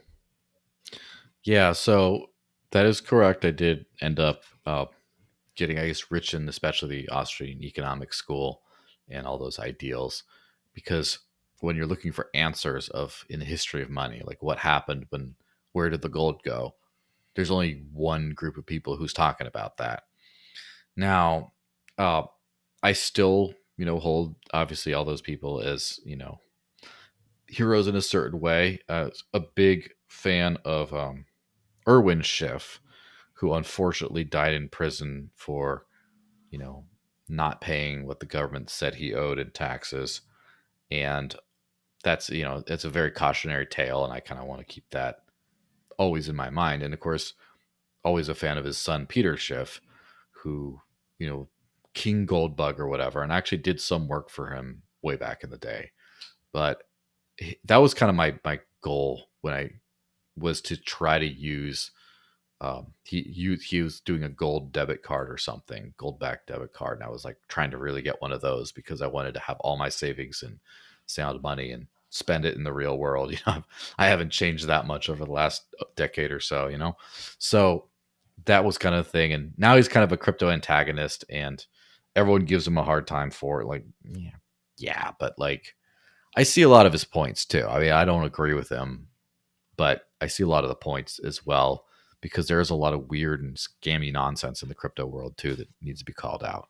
Mm-hmm. So yeah, my kind of heroes. The thing about heroes is, I feel like a lot of people, that whole like don't meet your heroes kind of thing. I feel like a lot of people wait for there to be these big people in the books that are just like, oh, this is an important person to pay attention to. And my kind of first off, I'm trying to be my own hero the best I can because I want to live a life that I'd be proud of. But also, I like people who in the modern day are doing these kinds of things that I really kind of admire, and not just like old school heroes.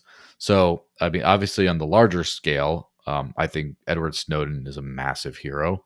I think that Julian Assange is another massive hero. Um, Ross Ulbricht gets up there too, and unfortunately, he you know ended up paying a R.I.P. big price for that. I mean, he's still around, but I mean, Okay, thinking of someone else. he's probably well, he's probably never going to see the outside of a prison cell ever again. But he created the Silk Road and like basically the radical peer to peer crypto fueled marketplace, and so he's definitely big on the list there. Um, I also look more kind of modern. Satoshi Nakamoto is always on there somewhere, whoever that person ended up actually being. Um, and there's a few other people in modern times. I mean, obviously, Roger Ver, Bitcoin Jesus, the guy to kind of really put the gas on this whole train, right? The kind of You think person to so, eh? really, He was really the guy in a lot of ways. yeah, he's literally the first angel investor in crypto businesses and startups. And like Hmm. the crypto ecosystem that wasn't just, oh, I like this little coin, let me send it to my friends, like that became anything real is all thanks to that guy. To him just really keeping it going and being a relentless advocate. There's a reason why they called him Bitcoin Jesus. It wasn't just Bitcoin Bitcoin gold bags guy kind of guy, Bitcoin money bags. It was, they kind of give that title because of that. Um, Eric Voorhees is another one I really like, who actually used to be a free stater. He founded Shapeshift, which was a crypto to crypto exchange system, and then he ended up getting the government regulated and made him do identity requirements, and then he ended up destroying his company and creating a fully decentralized autonomous organization now. And yeah, it's definitely someone who stands out. And then there's a few names that probably no one would ever know, but like but just people that I know who are, personal friends of mine who are working really hard at doing this whole thing. Obviously, I would say Jason Soren's the creator of the Free State Project idea is up on the list as well because of that. And yeah, the thing is, it's hard to have like straight up heroes because at some point I think we all should be striving to be them, and at some point we should be striving to surpass them, to do better, to do maybe not better on the whole, but like to keep moving past it, just be the next person, next figure in this never-ending struggle for human freedom that we're on. Yeah, it's pretty cool. And so you do you find yourself going to a lot of conferences and meeting people in person and talking about these ideas? Not as much as I'd like to. Over the years, I've been to a few. I always make the local New Hampshire conferences, of course, the Porcupine Freedom Festival in June, and then Liberty Forum, which is always early March. And I always make those. I have traveled to a few different conferences. Um, it is kind of funny how there's always a little bit of like, I would say shock, but there's a little bit of difference when you run into these different conferences and conference goers because of kind of where I am right now with what I'm trying to accomplish, how I live my life compared to everyone else. The crypto world is very much into either pure investment type things or like toxic Bitcoin maximalism or like all the NFT world and just like the ooh new shiny thing kind of stuff. The actual like first principles decentralized money, let's actually live on this stuff, is just almost nowhere. And sometimes when I go there, you get a few people get like really energized by that. They're like, "Oh, that's awesome!" Like they're starved for it. And then you also get a lot of people that just really don't care, and it's a little bit of a shock there. Then the same thing goes for if you go to say like a liberty type conference. Um, you have a lot of people that are just talking about the same old thing Mm. about like Yeah. the You ever go national debt to you ever go standard. to Anarchapulco in Mexico? I have not specifically been, but a whole lot of friends of mine have been. Maybe I will end up going at one point. It just always Mm. seemed to kind of elude me. I almost went one year, but then, I had another conflicting conference, and then that kind of got in the way. Fair enough. Um, One or two things I definitely wanted to ask you, even if they're out of order. Roger Ver, big on Bitcoin Cash. Some people are like haters on Bitcoin Cash. Some people think it's great. I've seen it like work very well in terms of like instant, just like instant transactions, fulfilling the use case. What are your thoughts on Bitcoin Cash? Yeah. So my first general, like the overall sentiment is very positive, right? I think it's great. Um, I get that out of the way first because it might sound like I'm saying some negative things. Bitcoin Cash came into existence a whole year after I'd already stopped using Bitcoin for day to day transactions, and that was kind of the entire like selling point is, oh, this is Bitcoin if it still worked. But I was already using Dash, and then obviously there's others like Monero and Zcash and stuff that I've been since using. But so I think it's great. It just it never had a super strong place in my personal life because I was already doing this, and by the time the network effects kind of caught up to some of the other things I've been using, it's just like, yeah, there's no real incentive to switch. I still have it. I still use it. I still have a lot of kinship with people in that community because I think they're really focused on it. Um, it's kind of funny how you get this like weird holy war thing between Bitcoin and Bitcoin Cash, and there there isn't that much difference. I mean, there's some fundamental technological differences. It's a lot of like an opinion kind of thing, like saying, "No, I want to do things this way. No, I prefer the other way." It's just like um, flash frying versus slow cooking your meat. I don't know. It's something that's like, who cares as long as we all eat it. It seems to be kind of inconsequential. So I think that it's a tool that works. It's just like anything. It's a tool that works. And around New Hampshire, you can use it. Pretty much everywhere you can use any other crypto. Uh, if Hmm. you go to some parts like parts of Australia and St. Kitts and stuff, it's very prevalent in those areas. So I'd have to lean heavily on it there. Other areas completely just non-existent. But I think the core philosophy is great, which is Bitcoin's original design worked pretty well. Let's continue to build on that and improve on it, and just making the making it work for everyone is kind of the way to go.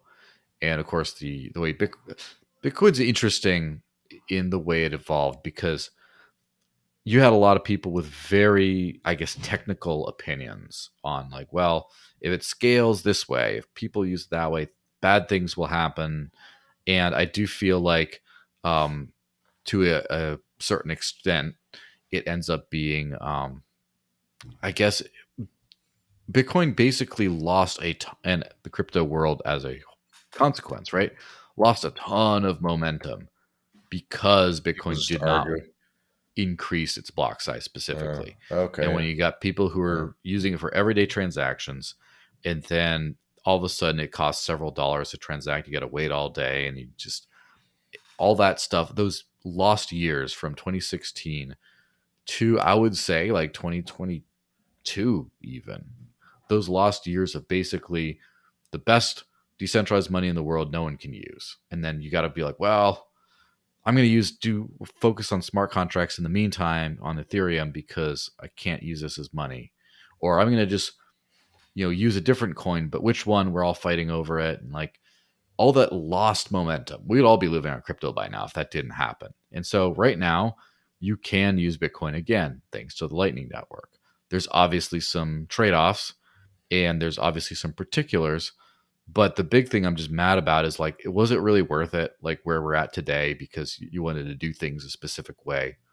It just, so I think Bitcoin Cash was the right idea all along. And um, cryptocurrencies that have a very similar model, whether it's, Bitcoin Cash, Dash, obviously, and then Monero and Zcash are also similar in their own ways with some extra kind of privacy focuses, all that kind of stuff. And then I would kind of throw in Litecoin too. Even Litecoin kind of has a Bitcoin-like philosophy, just the way it's structured. It's faster and cheaper to use without any stuff like the Lightning Network. Add all that together. I mean, maybe even if you're really reaching, you can throw in Bitcoin SV and Nano and stuff. But uh, all that is just what this is all about. Obviously, I'm starting to find a lot more value behind stuff that does like DeFi and NFTs and stuff, like all that other stuff. However, the core of this is digital money that no one can stop you from using, that everyone in the world can use without permission. And that's a beautiful thing. And that we're almost 15 years into crypto and we're still not all doing this is a little sad. So that's why I am, and I'm calling on anyone else who wants to, give it a try. What about Dash versus Bitcoin Cash? You said you started with Dash. I guess, was it the earlier fork then? Well, yeah. So Bitcoin Cash was a chain split, meaning all the same transactions and balances just got transferred over. It's it's kind of like breaking up a political party or a church congregation or something, and now you form a splinter group. Mm. Whereas with Dash, it was a completely from the ground up project that just happened to use a variant on the Bitcoin code base to begin with. Mm. And so I think that they're extremely similar in the what the end user experience is kind of like, which is, it's solid, it's fast and cheap, it's secure, etc. But I think that Bitcoin Cash is starting to do some interesting stuff now. I think it just has so many more years of, first of all, grappling with an identity crisis of like, well, who are we? We're the real Bitcoin, but then you're defined by the old Bitcoin. So, and then a good chunk of the community leaves when Bitcoin SV forks off, and then another good chunk of the community leaves when Bitcoin ABC, which is now known as eCash, forks off. And the guy who runs eCash, the guy who forked off, he's the guy who created Bitcoin Cash, basically. So then you have the like, identity crisis and figuring out, and now you're like, okay, this is what we want to do moving forward in the ecosystem. And I feel like you're just now getting around to that, whereas Dash has existed since 2014 and has had a long history of being able to build the next steps on the base awesome product of what Bitcoin was. This has a lot more time to kind of do that. Um, I think it's great to use both tools. For me, most of the services that I use and I rely on um, don't accept Bitcoin Cash. They only accept Dash and some others. But so for me personally, there's a few things I can use Bitcoin Cash for, but I can use everything with Dash right now. And so for me personally, I don't really have an incentive to change that. But if I do visit St. Kitts or parts of Australia, for example, I'm definitely going to load up on that. There's some wallet also called Zapit that lets you basically pay anywhere, all, basically use Bitcoin Cash only to shop just about anywhere in India right now. So if I go to India, I'm definitely going to load up on Bitcoin Cash, for example. But yeah, so that's kind of the thing. I kind of think we're at the area of, first off, we can peacefully coexist between different projects, but also, even if we can't, I think we need to, as the end user, just keep a bunch of different keys on that key ring there. Just keep a bunch of different tools, use the best ones side by side, and let them have very friendly competition until they start to just merge into fewer and fewer, until now we have just like a couple main chains that people use. But I don't think you get that way by sticking in your siloed community. I think you only get that way by dipping into all the different communities and just letting, I guess, the free market dictate what you actually use. Right. Do you have like a policy where you only invest in things you use? And you must have some insights in that sense because you're such an active user.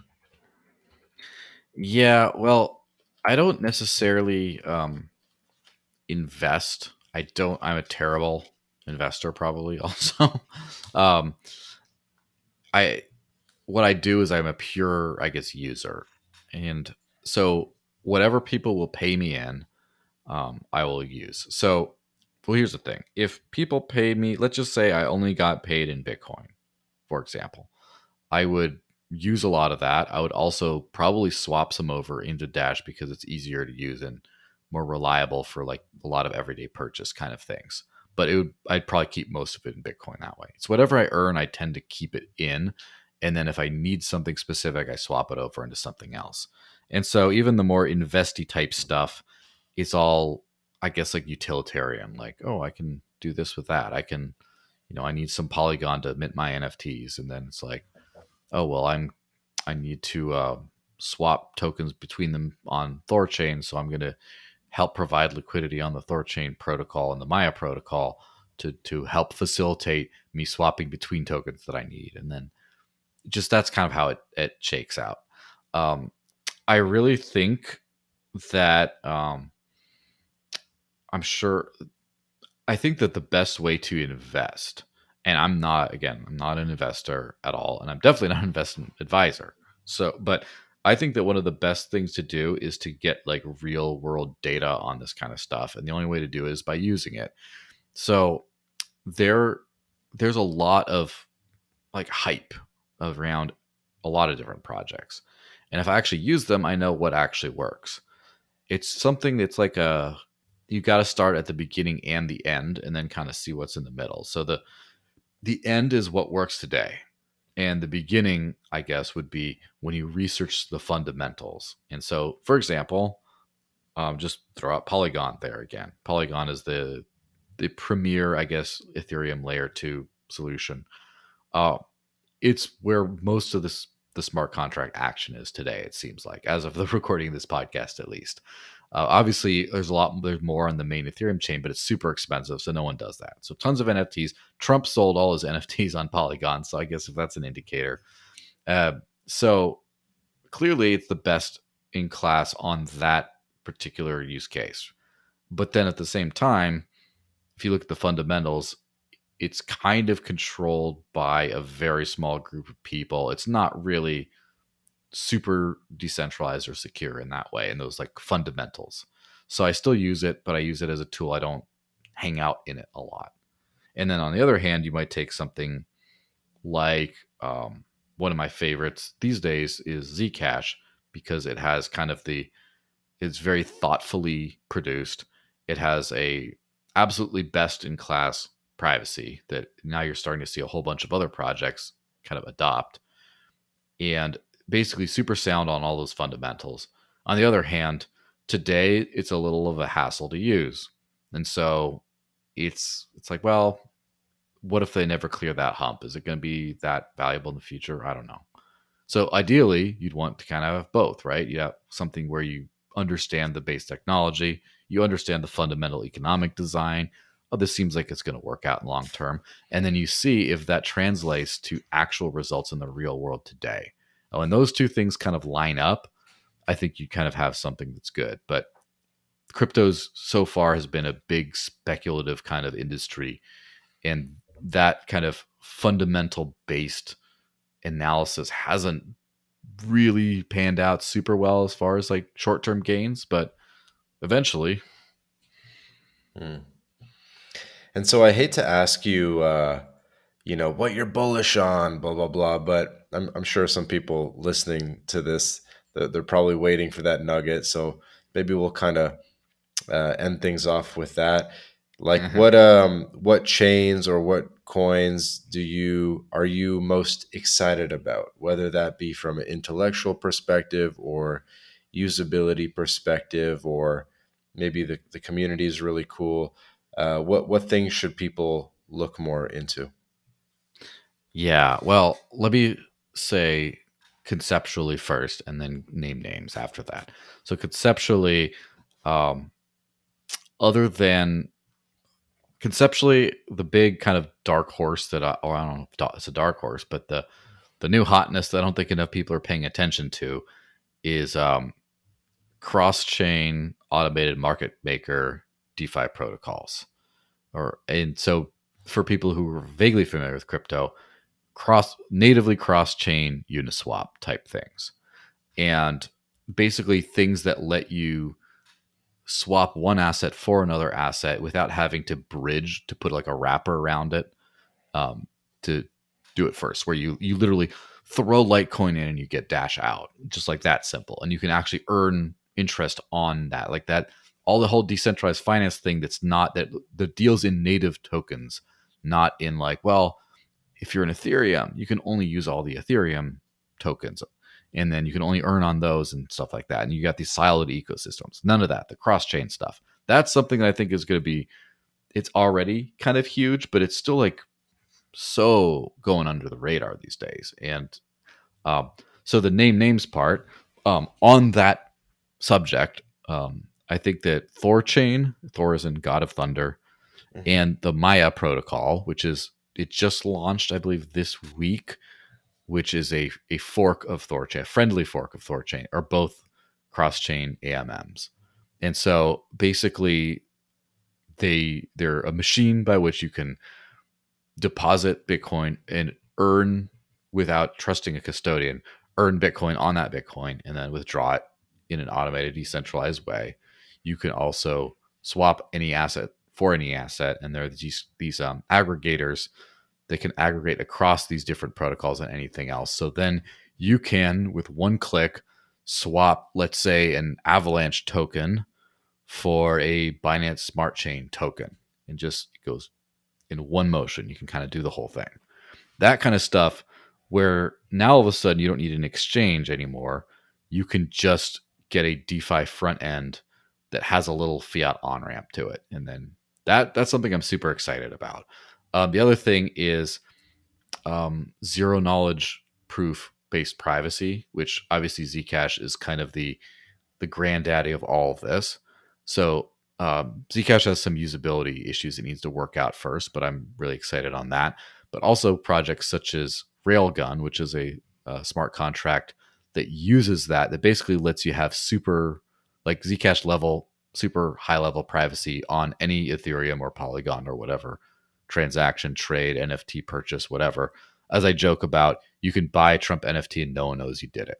So that stuff is really cool. And I guess finally, decentralized digital identity systems are something that I think is going to be huge. A lot of people, where you have the centralized ones where you have, CBDCs tracking your identity, your every purchase, all that kind of stuff. That's the bad side of things. The good side of things is, what if instead of those long cryptographic ugly addresses, you had a username? And what if you could actually friend people on the blockchain?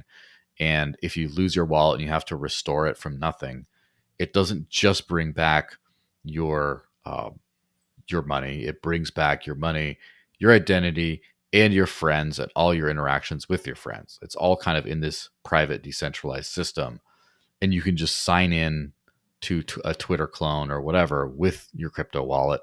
And you can already kind of do that with like Ethereum, but it's still with that long, ugly address, and you don't have that social identity kind of element to it. And that's something that Dash has been working on for many years. And I really hope it gets released soon, because otherwise I'm going to be annoyed. But basically, if you see any other project that's also doing that thing, get really excited about that, in my opinion. Nice. Any more? Let's see what else. Um, I think that covers a lot of things. I'm trying to think about where, because obviously you got the zero knowledge privacy thing, the usability that comes from those decentralized digital identities, and then true cross chain DeFi. So you're not just swapping some like regular tokens on your thing. Those are the big, I guess, the big three. The next thing I guess I should say, which unfortunately I can't name names on this because it's still a little bit conceptual, but I really think that the NFT revolution is just beginning.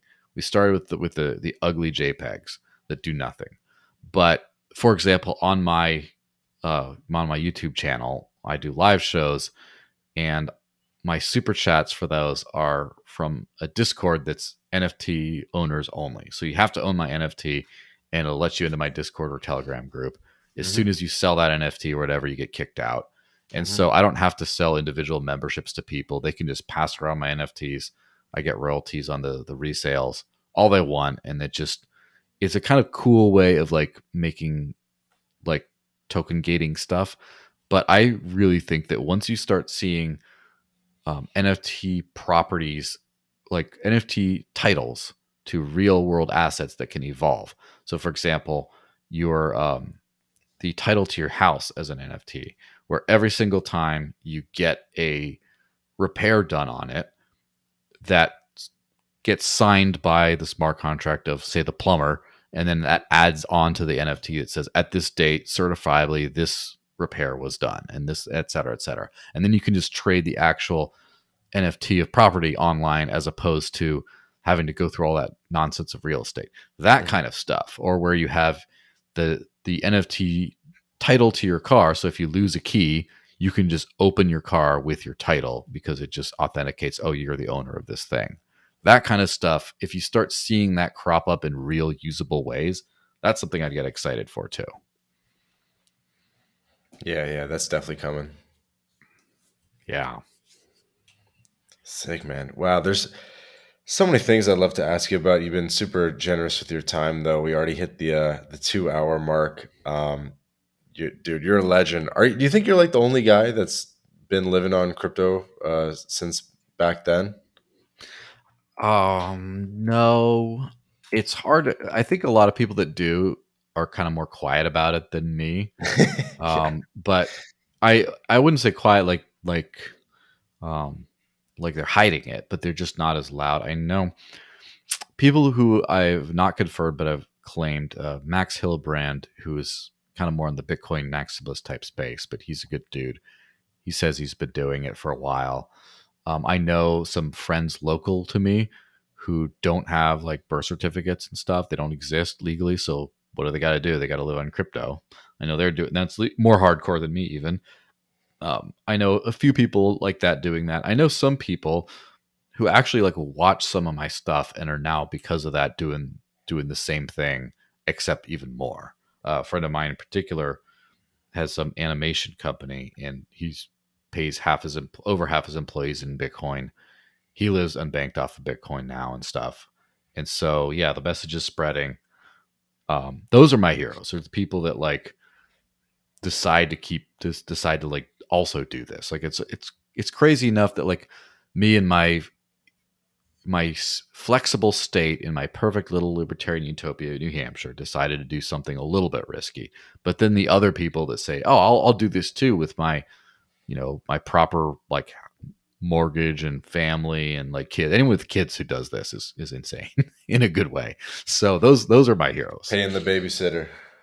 Yeah, I know some that do. That's awesome, man. Well, next time I'm in the Boston or Montreal area, I'll definitely have to ring you up, try to make a visit to the free state of New Hampshire. Go for fried clams. Yeah, absolutely. Hopefully, you'll be able to pay in crypto directly by then. Exactly. Man, yeah, you definitely inspire me. I need to move more in this direction, and I'm sure all the listeners really appreciated hearing your story. Um, I think what you're doing is really cool, kind of being at the confluence of a couple different spaces in terms of sovereignty and crypto and all this stuff. And I'm sure we could go for hours about theories around individual sovereignty and what's happening. We didn't even get into really like the bank runs and the CBDC too much. So we'll have to have you on again another time because there's always new developments. But Joel, thank you so much for joining us. Yeah, likewise. It's been a pleasure. So, do you want to take this time to direct the audience to anything that you would like to promote or highlight? Yeah, so I run a YouTube channel and other things called Digital Cash Network. It's also an audio podcast and stuff. So if you are into crypto, that's a great place to go. There's definitely there's a bunch of like how to live on crypto videos. In fact, one actually called that, or a few called that, and definitely check that out because I put that. I make sure to show people all the tips and tricks and stuff. Um, that's basically where you kind of find me.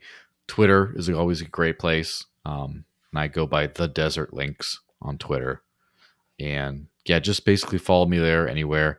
I was on CNN a while back talking about living on crypto and stuff. If you want to see if you can dig that up, that'll be a little bit of a challenge if you can find that on the interweb somewhere. But yeah, go check all that stuff out. But more importantly, anyone who got it all like excited about any of this stuff, uh, look up that how to live on crypto video and then just start spending crypto on one thing.